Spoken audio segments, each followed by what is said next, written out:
ভারতকে খুশি করার একটি সহজ মাধ্যম হলো ইসলামের বিরুদ্ধে কথা বলা।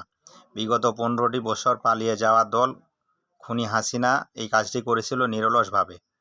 তাই তার শেষ পরিণতি হয়েছে অতি দ্রুত এবং খুব নিকৃষ্টভাবে, যার সাক্ষী আমরা নিজেরা। আর আমাদের বিএনপিতে থাকা কিছু নেতা সেই কাজটি ইদানিং করতেছে অবলীলায়।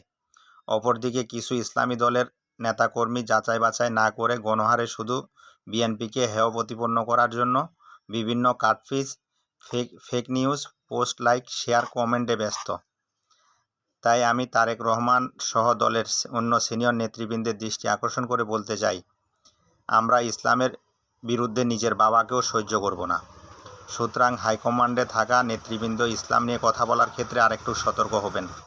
অন্যান্য দলের নেতাকর্মীরা যাচাই বাছাই না করে, অহেতুক ঐক্য নষ্ট না করে খুনি হাসিনার ফাঁদে পা না দিয়ে নিজের আমলনামায় পাপের পাল্লা ভারী করবেন না।